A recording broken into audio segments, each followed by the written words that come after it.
Among history's most remarkable figures, two women stand whose strength and legacy still echo across centuries: Catherine of Braganza and Wilhelmine Amalie of Brunswick. Let us begin with the first, Catherine of Braganza. Catherine of Braganza was born on the 25th of November in the year 1638 at the palace of Vila Viçosa in Portugal. What shaped this quiet yet resolute princess, raised under the weight of her kingdom's hope? How did a girl reared in convent walls emerge into the world stage as a queen caught between empires, religion, and betrayal? And why did her story leave behind symbols we still recognize today, from porcelain teacups to the bustling streets of Bombay? Please watch my full video until the end, and don't forget to like, share, and subscribe. Please make sure to share it with your friends. Thank you. Now, let us dive into the full story. Born into the newly restored House of Braganza, Catherine's early life unfolded in a nation recovering its freedom from Spanish rule. Her father, John IV, had just claimed the throne after decades of Iberian subjugation, making her not only a royal daughter but also a symbol of Portugal's national rebirth. Her mother, Luisa de Guzman, was both politically shrewd and maternally protective, guiding her daughter's education with care. Catherine's upbringing took place largely in a secluded convent, nestled beside the palace, a setting of spiritual discipline and royal expectation. Though her world was modest and closed, she grew up acutely aware of her duty and rank. Every lesson, every whispered prayer, quietly prepared her for a destiny that would take her far from Lisbon, into the heart of a kingdom that did not always welcome her with open arms.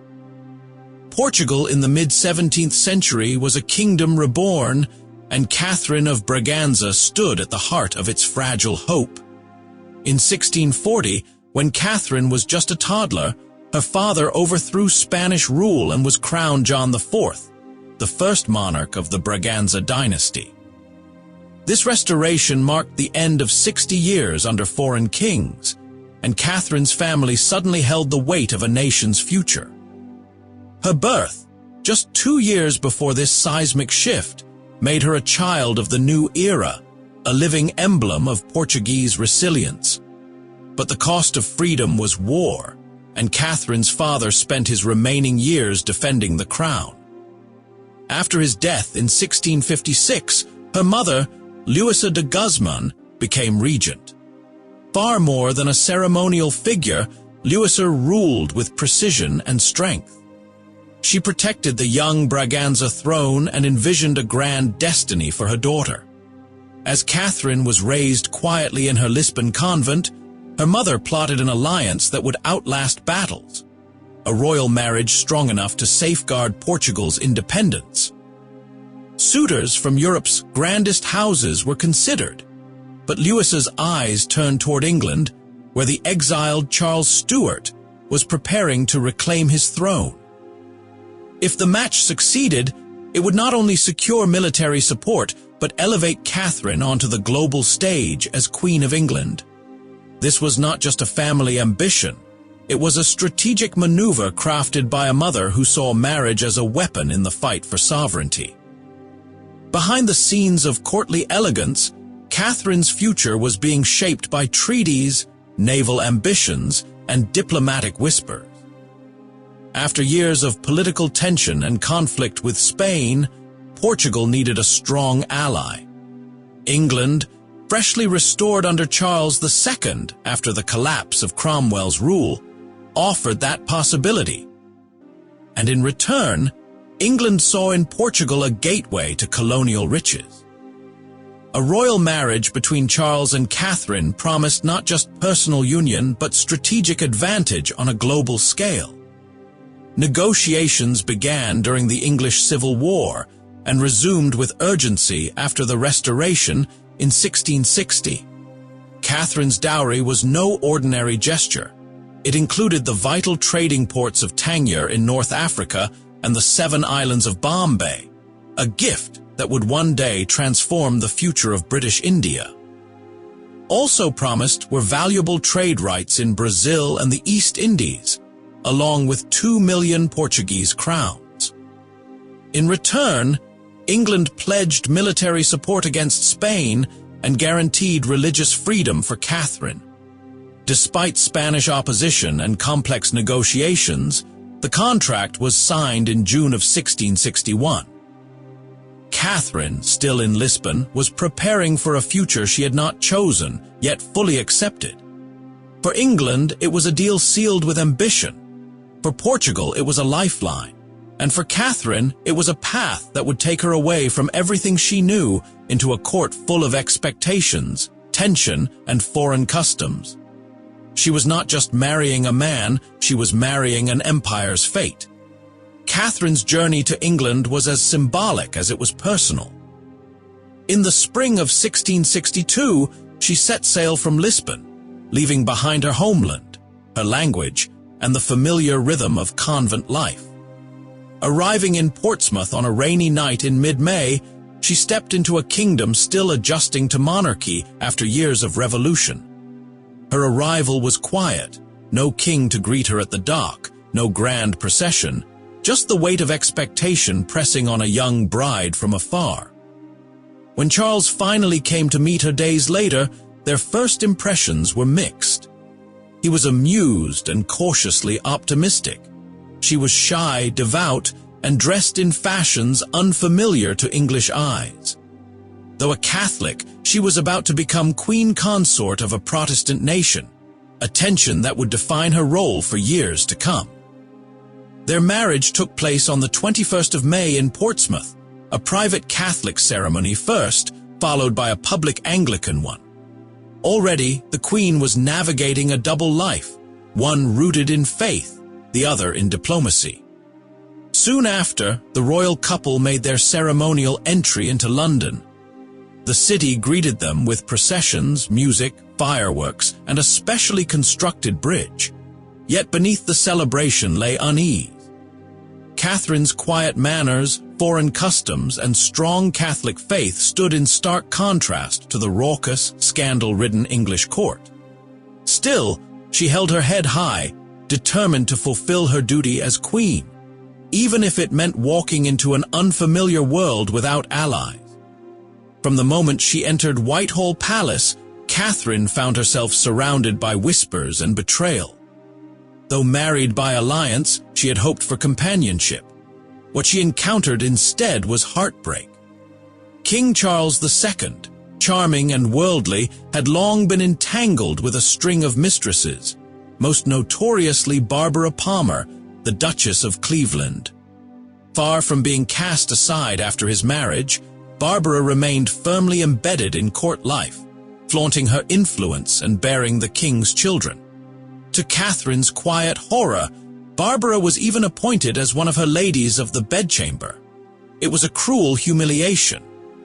When Barbara was formally presented, Catherine reportedly fainted from the emotional blow. She resisted attending court and even declared her intent to return to Portugal. But Charles would not permit it. Instead, he dismissed much of her Portuguese household, isolating her further. Catherine had no real power to stop the king's behavior, nor the flow of courtiers who mocked her foreignness and piety behind velvet curtains. Still, she refused to lash out. She bore her pain with dignity, never publicly challenging her husband, only withdrawing from his social world. What Catherine could not give Charles, an heir his mistresses did. She suffered at least 3 miscarriages, each one quiet and devastating. Yet even as pressure mounted on Charles to divorce her, he refused. He defended her place, insisting she be treated with respect. In the midst of scandal and sorrow, Catherine's quiet strength began to emerge. Though alone, she would not be undone. Her role at court was fragile, but her spirit would become unshakable, the mark of a queen shaped by survival. Though surrounded by intrigue and overshadowed by mistresses, Catherine of Braganza never abandoned the dignity of her station. Raised in the disciplined calm of a Portuguese convent, she brought to England a sense of order, faith, and quiet strength that clashed with the libertine spirit of Charles's court. She spoke little English and adhered to strict Catholic practices, making her an outsider in both religion and behavior. Yet she remained composed, a model of royal restraint even under personal and political pressure. At a time when Protestant zeal was rising, Catherine built her own sacred refuge.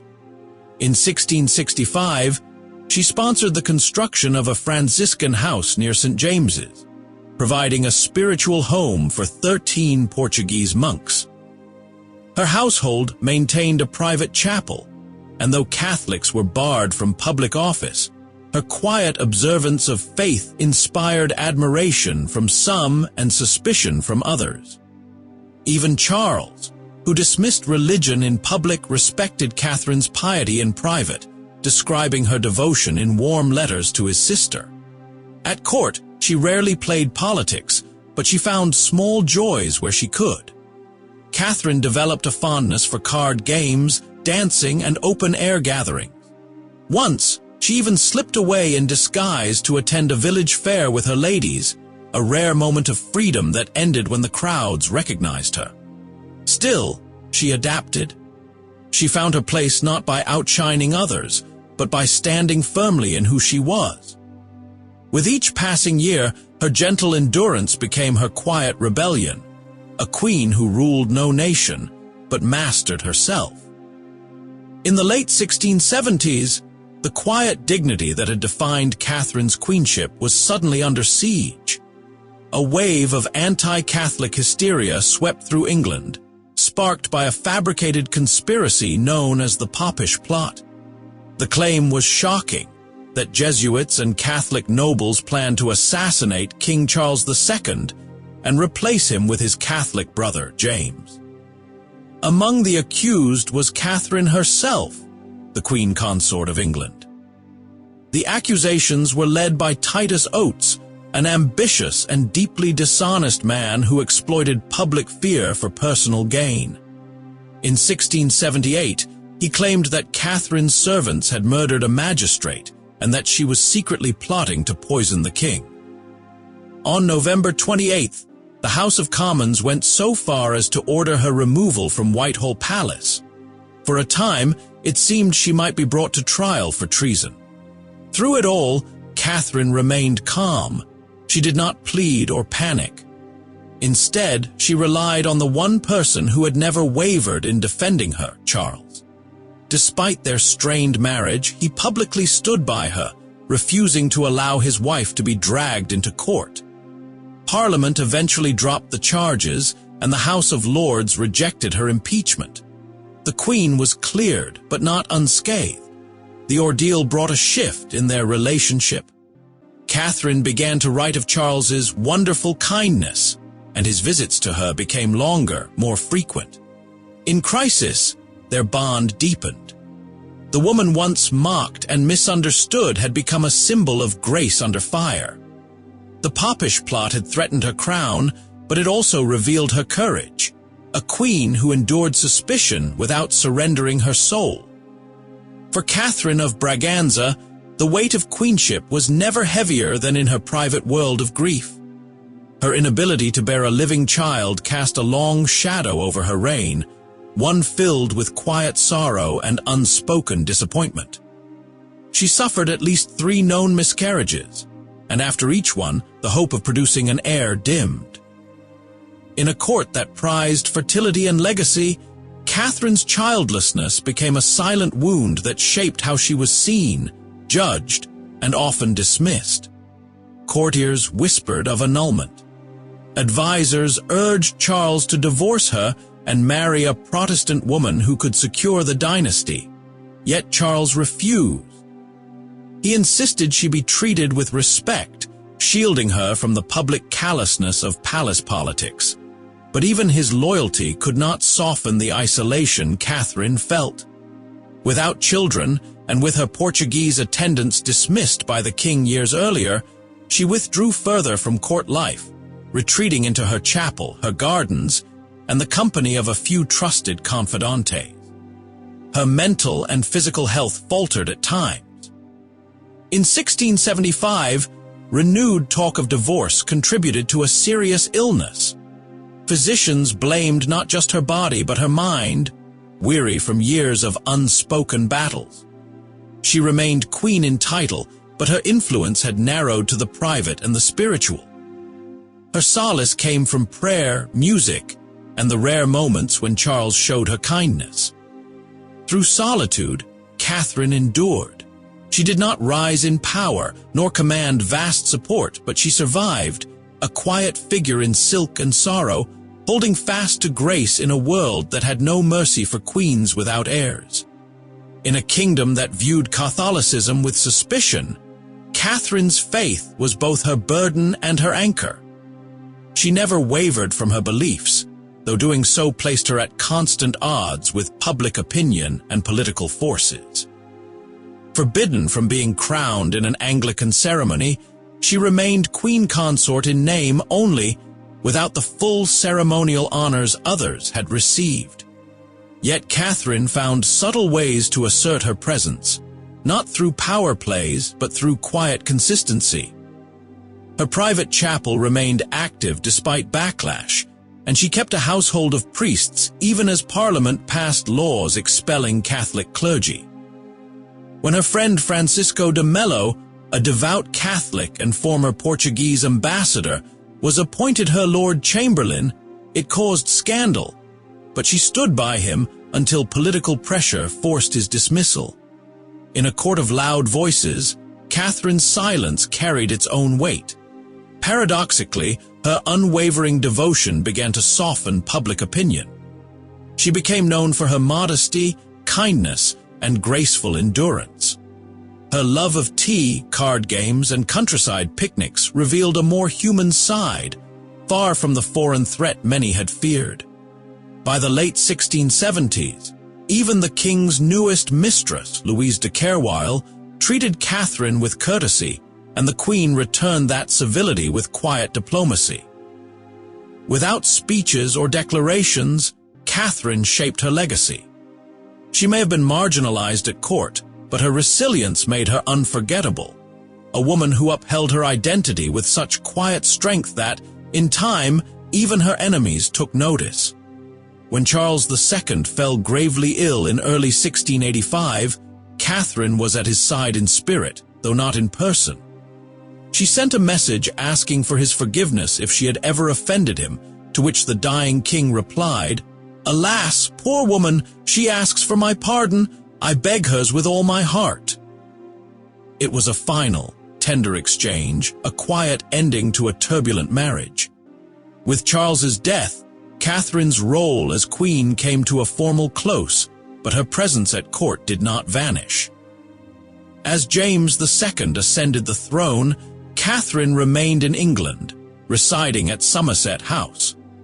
Though she no longer held official power, her status as Dowager Queen still carried weight, especially during the politically unstable years that followed. She briefly interceded on behalf of James Scott, the king's illegitimate nephew, after the Monmouth Rebellion, showing mercy even toward those who had stood against the crown. Under William and Mary, her situation became more delicate. As a devout Catholic in a Protestant-ruled kingdom, she was viewed with increased suspicion. Parliament even proposed limiting the number of Catholics in her service. Once again, she found herself retreating from public life, navigating a court where her religion made her an outsider, yet never a traitor. Her widowhood became a second chapter of quiet survival.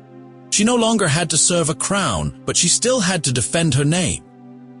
In the face of change, she remained dignified, patient, and remarkably composed, the same woman who had walked into England alone decades earlier.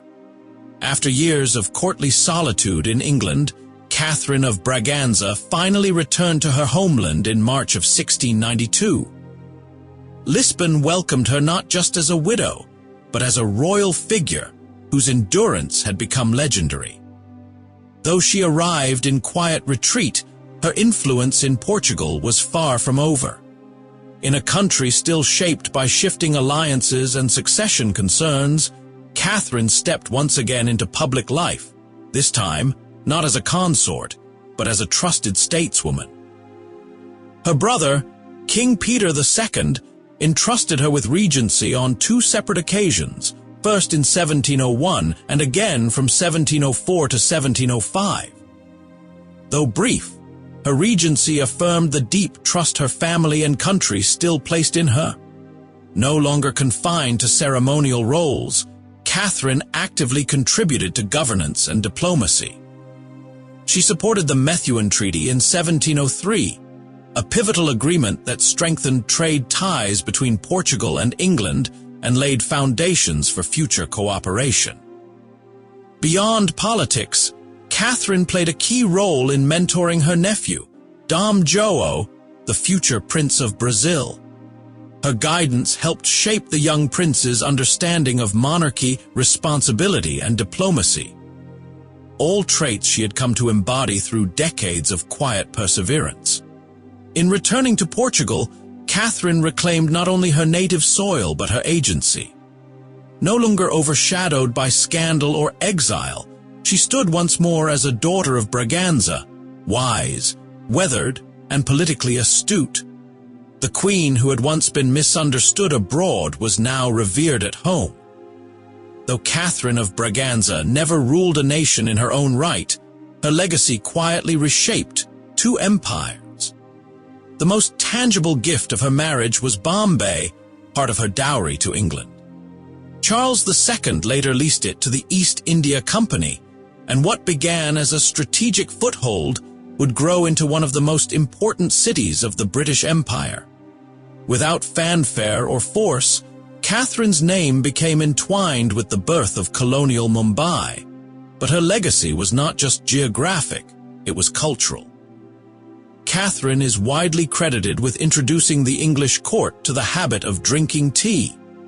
What began as a personal preference soon became a fashionable pastime, and within a generation, tea had become a national obsession. In teacups and colonial ports, Catherine left her imprint on daily life across continents. Her name lived on in more symbolic ways too.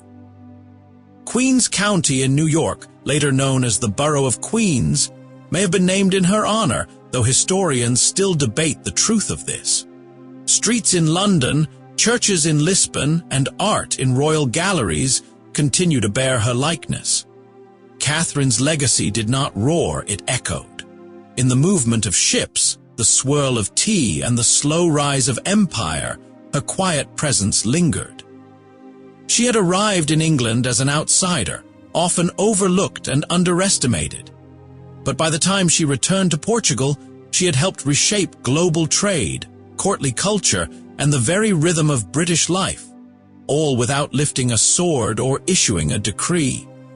Over time, Catherine of Braganza transformed in the eyes of the public, from a foreign Catholic threat to a figure of quiet admiration. During her life, she had been caricatured and criticized, especially by Protestant factions who feared her influence at court. Her modesty, her faith, and her reserved demeanor were once signs of otherness. But with the passing of years, these same traits became symbols of resilience, dignity, and moral strength. Artists painted her not as a scheming consort, but as a serene figure, often likening her to saints or pastoral heroines. The Flemish painter Jacob Huysmans famously depicted her as Saint Catherine of Alexandria, establishing a gentle visual mythology that softened her public image. Later portraits captured her in pastoral settings, wearing flowing gowns and serene expressions, further separating her from the scandals that once surrounded her. Writers, too, began to reinterpret her story. Historical novels by authors such as Jean Plaidy, Margaret Campbell Barnes, and Isabel Stilwell portrayed Catherine with compassion, as a devoted wife, a woman of principle, and a queen wronged by history. These fictionalized accounts humanized her, highlighting her inner strength, endurance, and quiet sacrifices. public memory evolved. No longer dismissed as a powerless consort, Catherine came to represent something rare, a royal figure whose greatest victories were not political conquests, but personal grace. In ink and canvas, her story was retold not as a tragedy, but as a tribute. Through literature and art, the woman once misunderstood was finally seen as she truly was steadfast, faithful, and profoundly human. In her final years, Catherine of Braganza remained at the Bemposta Palace in Lisbon, a quiet haven far removed from the political storms of her youth. She had returned to Portugal not in exile, but as a woman of stature and experience, welcomed by her family and the court with deep respect. Her days were filled with spiritual reflection, family visits, and quiet counsel to those in power. No longer a queen in England, she was once again an infanta of Portugal, revered, peaceful, and at last home. She continued to guide her nephew, Dom João, the Prince of Brazil, with the wisdom gained from a life spent navigating courts, alliances, and heartbreak. Her insights helped prepare him for the complexities of rule, and under her mentorship, he would rise to lead Portugal into a new era of prosperity. Though Catherine never bore children of her own, her influence lived on through the dynasty she helped shape. By the early 1700s, her health had begun to decline.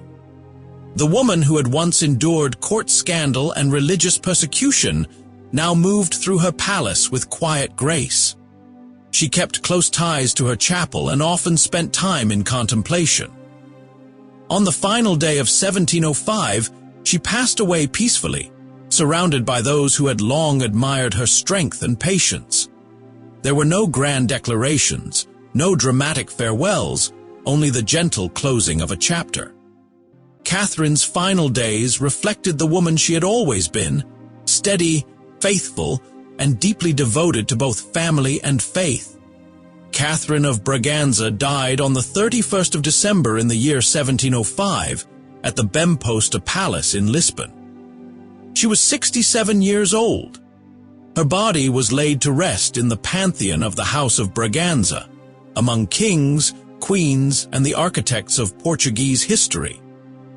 Though her death passed quietly, her life left deep traces across continents, cultures, and centuries. In Portugal, she was remembered not just as a royal daughter or a temporary regent, but as a wise and enduring presence who served her family and country with integrity. Her efforts to secure alliances, guide royal succession, and preserve Portuguese identity earned her lasting respect. In England, however, memory was more complicated. She had never been fully accepted, never crowned, and often misunderstood. Yet time reshaped her image.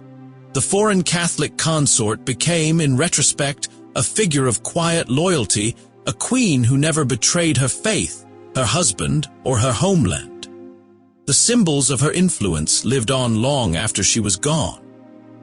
Bombay, which became Mumbai, would evolve into a cornerstone of British trade and empire, a city born in part from her dowry.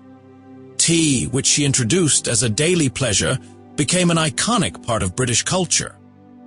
Her name was linked to streets in London and boroughs in New York, and though the legends surrounding these tributes may not always be verifiable, they point to something larger, a cultural presence that outlived her crown. In literature, art, and memory, Catherine became more than a consort.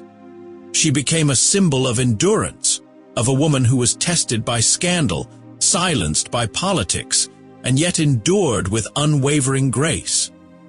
Her life was not loud, but it was lasting. And for every quiet woman behind a throne, Catherine's legacy still whispers, "You do not need power to make history." Let us now turn to another remarkable figure of royal descent. Wilhelmine Amalie of Brunswick was born on the 21st of April in the year 1673 in Hanover, within the Duchy of Brunswick-Luneburg, part of the Holy Roman Empire. How did this noble daughter, raised between two powerful cultures, rise to become Empress of one of Europe's most influential dynasties? What hidden sorrows shaped her legacy behind the gilded walls of Vienna? And how did she remain a voice of dignity, even when surrounded by betrayal, loss, and fading power? Wilhelmine Amalie was the youngest child of John Frederick, Duke of Brunswick-Kallenberg, and Benedicta Henrietta of the Palatinate. Her early years were shaped by tragedy. Her father died when she was just 6 years old, and her family's political position shifted rapidly. In the aftermath, her mother moved the family to France, seeking refuge and opportunity. There, Wilhelmine Amalie entered a new world, the Catholic courtly culture of her great-aunt, Louise Hollandine, in the convent of Maubuisson. She remained in France for over a decade, receiving an education steeped in discipline, faith, and refinement. Though she had been born into a Protestant dynasty, her spiritual upbringing in France would align her with Catholic Europe, a transformation that would soon prove crucial. While her sisters married into Italian nobility, Wilhelmine's path was far more ambitious. By the time she returned to Hanover at age 20, her name was already spoken in imperial circles. She had been noticed, not for politics or wealth, but for her grace, piety, and unexpected potential as a future empress. Wilhelmine Amalie's formative years unfolded not in the grand halls of Hanover, but behind the quiet stone walls of a French convent. After her father's death in 1679, her mother Benedicta Henrietta relocated with her daughters to France, a decision that placed Wilhelmine at the heart of a very different cultural and religious world. In Maubuisson, under the care of her great-aunt Louise Hollandine, a former abbess and Catholic convert, Wilhelmine's Lutheran heritage faded into a strict Catholic upbringing. Far from a passive retreat, this convent education was carefully curated to shape her for future significance.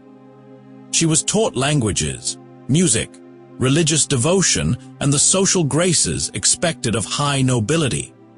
The atmosphere was deeply spiritual, emphasizing obedience, sacrifice, and moral purity, all traits that would later define her imperial presence. Her exposure to French etiquette and courtly sophistication also gave her a polish that few German princesses of her time could claim. While her sisters Charlotte Felicitas and Henriette Marie followed expected paths into aristocratic marriages, Wilhelmine remained within the convent far longer. Some believed she might choose a religious life, but fate had a grander stage prepared. Her reputation for modesty and devotion began to reach the Habsburg court, where Empress Eleanor Magdalene of Neuburg took notice. In an empire weary of court scandal and excess, Wilhelmine's calm demeanor and deep faith stood out. She was seen not only as pious, but potentially stabilizing, a rare gem in a world of shifting alliances. By the time she returned to Hanover in 1693, her identity was firmly shaped by France, by faith, and by a quiet readiness for imperial destiny. Wilhelmine Amalie's path to marriage was not driven by chance, but by calculation at the highest levels of empire. The Holy Roman Empress Eleanor Magdalene of Neuburg, a devout and politically astute woman, sought a bride for her son, Archduke Joseph, heir to the Habsburg throne. She wanted a daughter-in-law who could balance Joseph's impulsive nature with dignity and restraint. Wilhelmine, with her convent education, mature age, and sterling reputation, seemed the perfect match. Prince Salm, a trusted ally of the Empress, championed Wilhelmine's candidacy. So did the Capuchin monk Marco de Viano, who claimed to have received divine insight that the young Brunswick princess would bring happiness and stability to the imperial heir. Her piety, grace, and fertility were all carefully examined, even through medical evaluation, which confirmed her suitability for dynastic motherhood. Their wedding took place on the 24th of February in the year 1699, in a celebration marked by pageantry and hope. At the ceremony, the opera Hercule and Hebe by Reinhard Kaiser was performed, an artistic tribute to strength and harmony. Though Joseph was younger and already known for a less than disciplined personal life, Wilhelmine began their marriage with quiet optimism and grace. The union brought together two powerful houses, the Hanoverian Guelphs and the Austrian Habsburgs. It also launched Wilhelmine Amalie into the heart of the most complex court in Europe. With her marriage, she became Archduchess of Austria and future Queen of the Germans. Yet behind the flowers and fanfare, she was walking into a world that would test every virtue she had been taught to uphold. As Wilhelmine Amalie entered the Viennese court, she stepped into a world of splendor, ritual, and relentless scrutiny. The Habsburg court was not only the political center of the Holy Roman Empire, it was also a stage where appearances and influence were carefully managed. Though still only Archduchess, she quickly began assuming many of the ceremonial and moral duties expected of an empress. Her natural reserve and piety immediately set her apart. Unlike many of her predecessors, she avoided court gossip and ostentation. She preferred the company of nuns, scholars, and the poor, and she made a deliberate effort to reform certain elements of court life. Her patronage of religious institutions and support for the arts gave her a respected, if quiet, presence. She regularly attended Mass, upheld strict etiquette, and became known for her grace under pressure, especially as her husband's reputation for infidelity and extravagance grew more public. Wilhelmine balanced private pain with public duty. She appeared beside Joseph at major functions, hosted visiting royalty, and presided over cultural celebrations with dignity. Her knowledge of French, Italian, and Latin helped her navigate international diplomacy, while her personal conduct became a model for noblewomen throughout the empire. As Joseph's father, Emperor Leopold I, aged and withdrew from certain responsibilities, Wilhelmine's visibility increased. By the time Joseph ascended the throne in 1705, she was already seen by many as the moral center of the imperial court, a steady figure in a world defined by excess, rivalry, and imperial ambition. Though not a ruler in title yet, her influence had begun to take root in quiet, enduring ways. Behind the glittering facade of imperial ceremony, Wilhelmine Amalie endured a marriage marked by deep personal wounds. From the earliest years of their union, Archduke Joseph's infidelity was an open secret.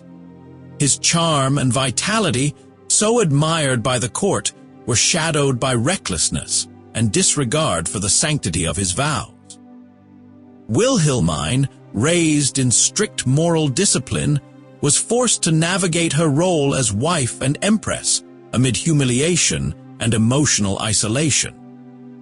Joseph surrounded himself with mistresses and courtiers who enabled his behavior.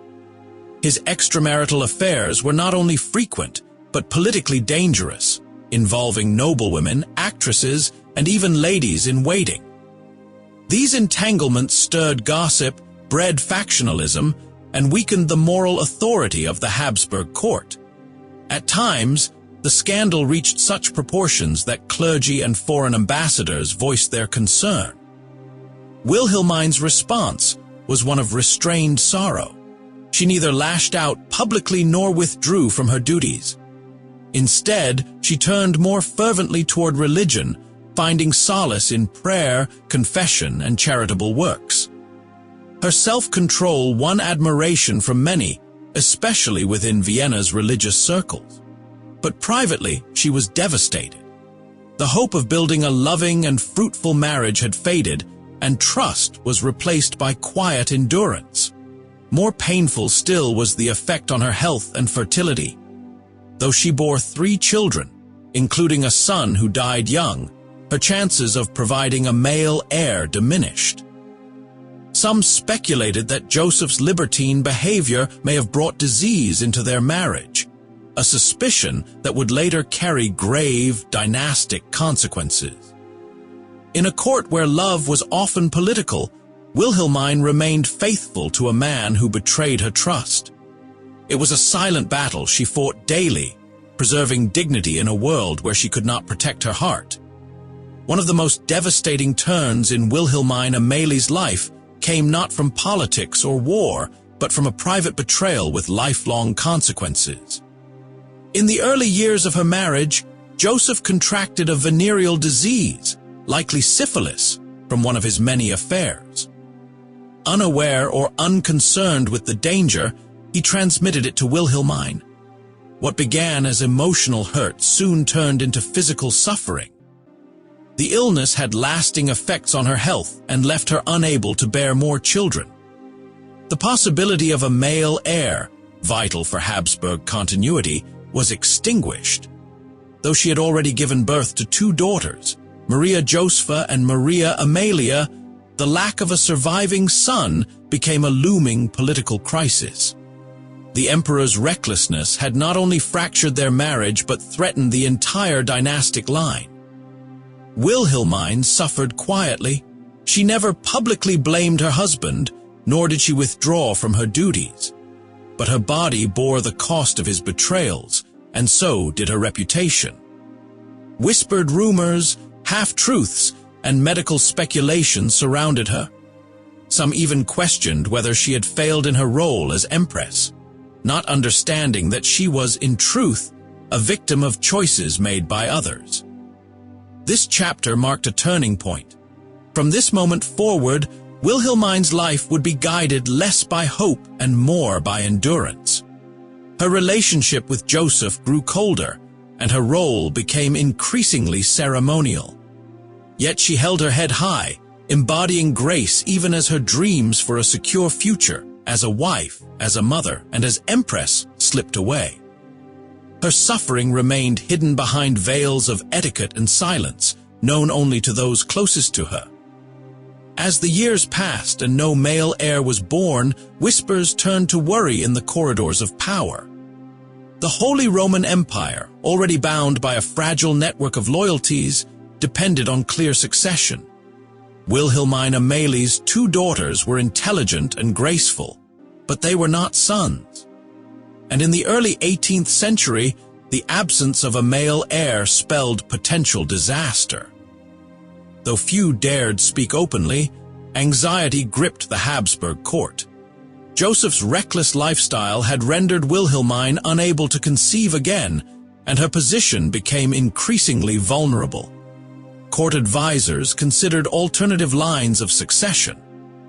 Behind closed doors, Empress Eleanor and other family members discussed options, including elevating Joseph's brother Charles, then in Spain, as a contingency. Yet Wilhelmine maintained her dignity.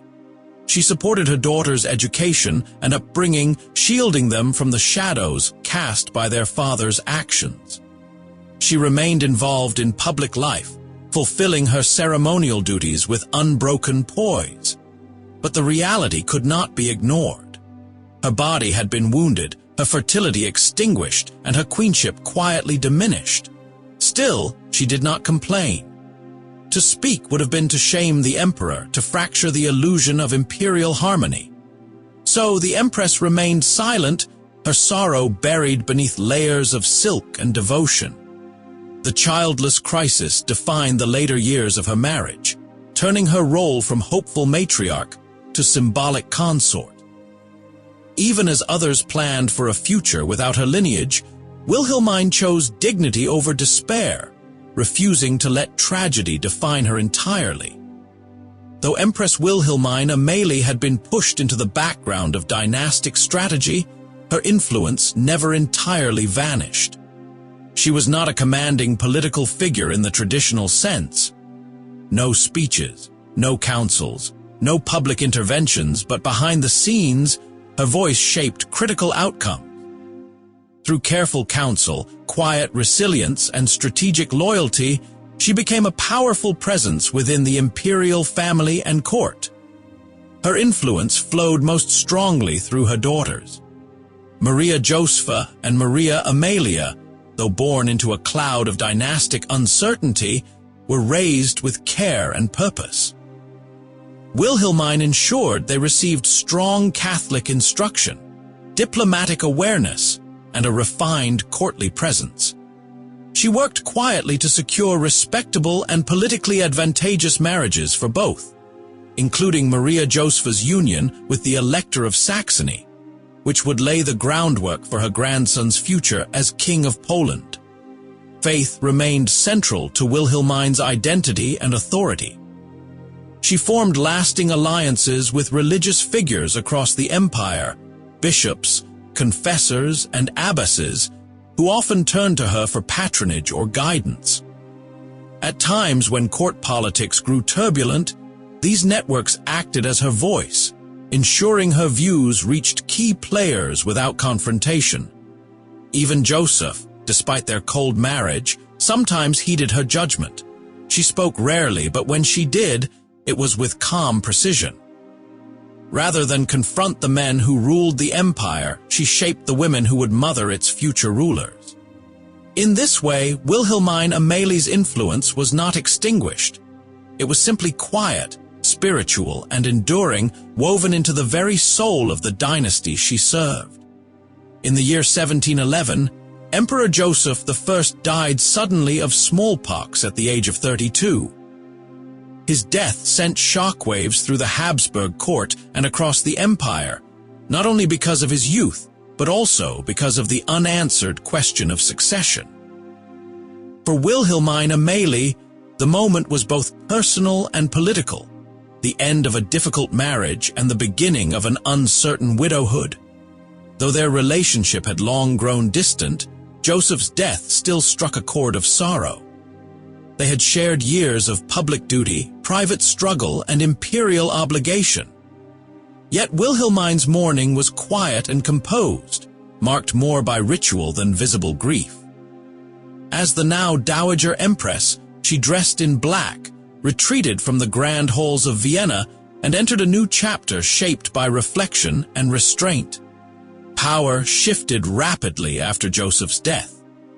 With no male heirs, the imperial crown passed to his brother Charles, who would soon issue the pragmatic sanction to secure his own daughter's future succession.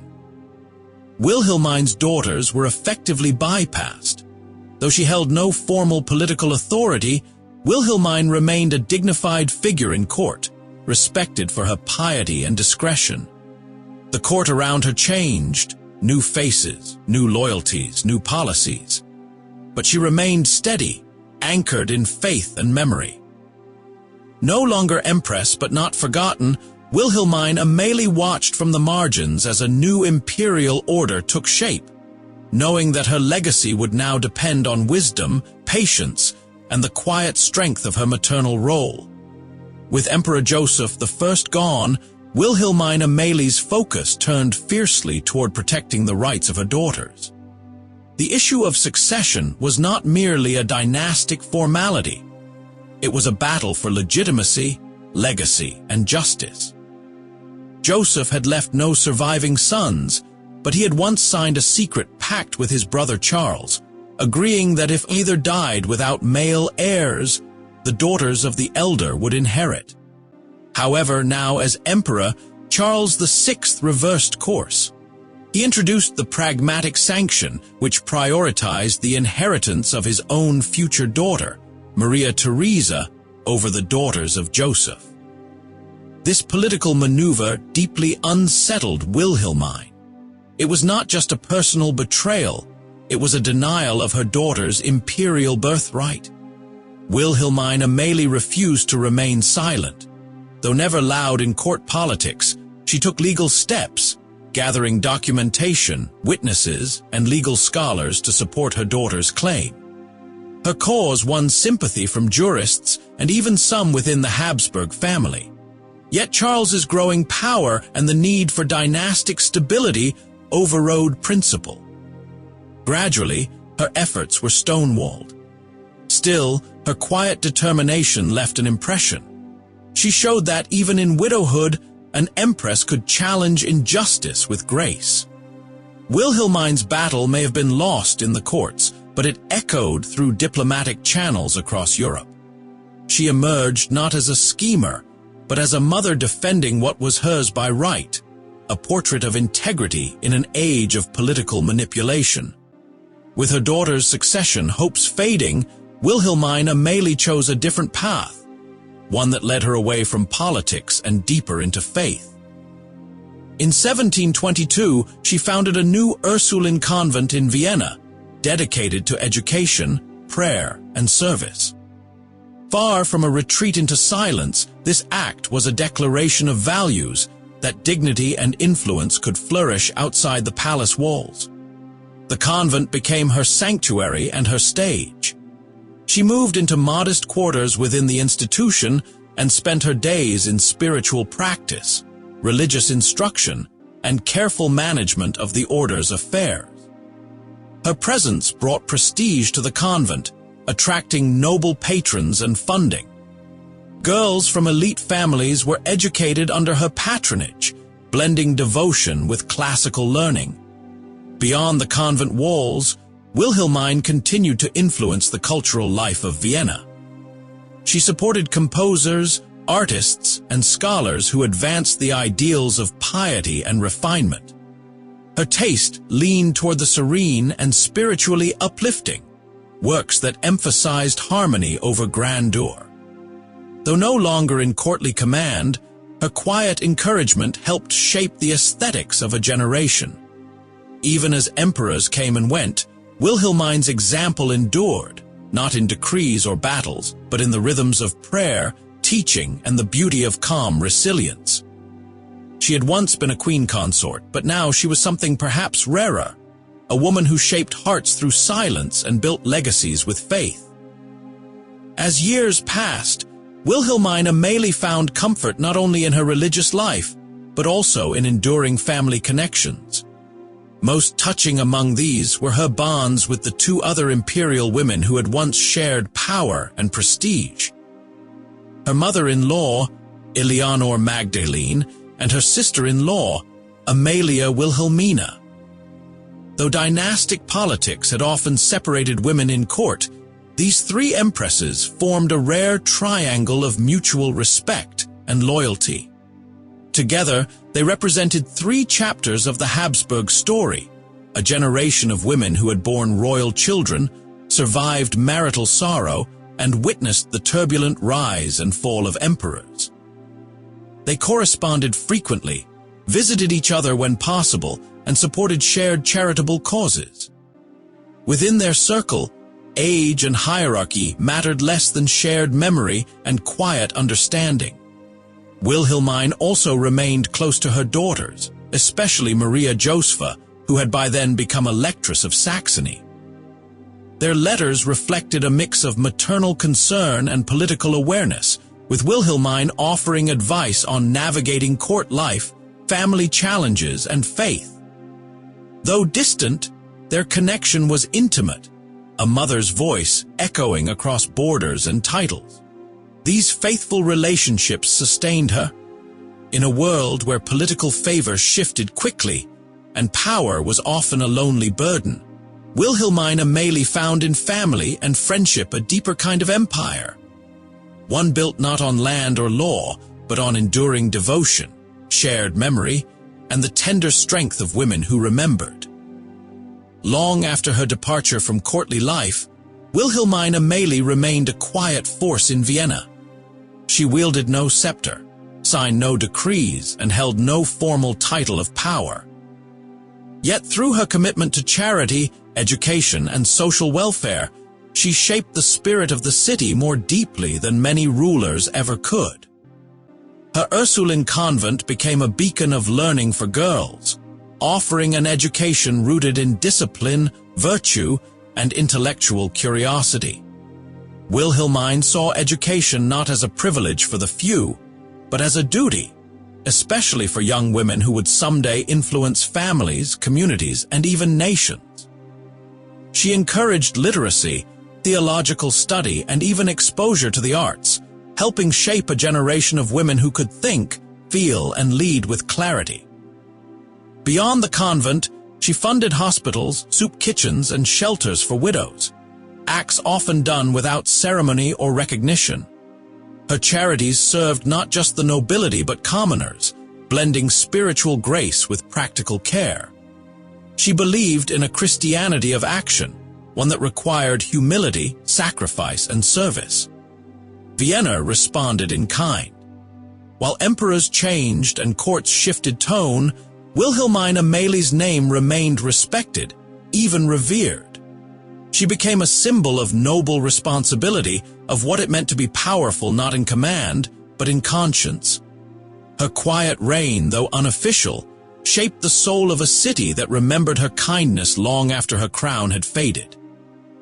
In the quiet twilight of her life, Wilhelmine Amalie retreated even further from the formal world, devoting her final years to introspection, prayer, and thoughtful preparation. By the mid-1730s, she had outlived her husband, several close family members, and many political contemporaries. Yet her presence in Vienna remained a steady, dignified light, a woman set apart, yet never truly forgotten. She spent much of her time within the walls of the convent she had founded, walking its gardens, overseeing its libraries, and speaking softly with the novices and sisters she guided. Her conversations turned more often to legacy, not just personal remembrance, but the preservation of values, duty, faith, humility, and compassion. Wilhelmine quietly reviewed her estates and assets, ensuring they would benefit religious institutions, hospitals, and the young women she had long championed. She gave particular attention to securing the future of her Ursuline convent, making sure its mission would endure beyond her lifetime. Letters from this period reflect a tone of peace rather than regret. She did not dwell on lost titles or past disappointments. Instead, she seemed to embrace a wider view, one shaped by gratitude, spiritual clarity, and trust in divine providence. She was no longer a queen consort or a political widow. She was a woman who had lived with integrity and now prepared to leave behind a legacy rooted in conscience rather than crowns. On the 10th of April in the year 1742, Wilhelmine Amalie of Brunswick passed away in Vienna, quietly and without grandeur. She was 74 years old. Her final moments were spent at the Ursuline convent she had founded, the place where her spirit had found purpose long after her days at court had ended. Her burial took place in the imperial crypt, beside her husband, Emperor Joseph I. Though their marriage had been marked by pain and betrayal, it was also the union that placed her in the heart of Europe's most powerful empire. Her coffin, simple yet noble, was laid to rest with quiet dignity, surrounded by family, clergy, and the sisters who had become her truest community. In the years that followed, her name became a whisper in Habsburg history, often overshadowed by louder legacies and more dramatic reigns. Yet those who studied her life found in her a model of resilience, grace, and enduring moral strength. Historians noted her refusal to be drawn into court rivalries, her dignity in adversity, and her long commitment to education and charity. Religious scholars especially admired her dedication to reform and her support of female-led institutions. Artists and poets of the later 18th century occasionally referenced her in symbolic terms, not as a ruler of lands, but as a guardian of virtue. Even long after her death, young noblewomen entering Viennese convents spoke her name with respect and quiet admiration. Today, Wilhelmine Amalie is remembered not for bold conquests or royal spectacle, but for the quiet way she shaped those around her. She was an empress who chose integrity over influence, faith over politics, and service over ambition. In doing so, she left behind a different kind of imperial legacy, one that still lives in the cloisters of Vienna, the pages of history, and the lives of those she quietly uplifted. What do you think about Catherine of Braganza? Was she a noble and devout queen, a woman of faith and endurance who brought tea to England, navigated betrayal with grace, and quietly reshaped court culture through dignity? Or was she a lonely foreigner, isolated by infertility, overshadowed by mistresses, and remembered more for symbols than for her voice? And what about Wilhelmine Amalie of Brunswick? Was she a resilient empress who turned pain into purpose, founding schools, supporting the poor, and embodying a quieter form of power in the heart of Vienna? Or a sidelined widow, forgotten in dynastic struggles, marked by sorrow and hidden behind convent walls after the crown had slipped away? Were these royal women symbols of silent suffering or pillars of subtle strength? Did they quietly shape the world around them, or did history simply forget how deeply they mattered? Their paths never crossed, yet both walked the fine line between duty and identity, silence and influence. Let us know your thoughts in the comments. And if their stories touched you, please like, share, and subscribe for more voices from history, lives that shaped empires, even without commanding them. Thank you so much for watching.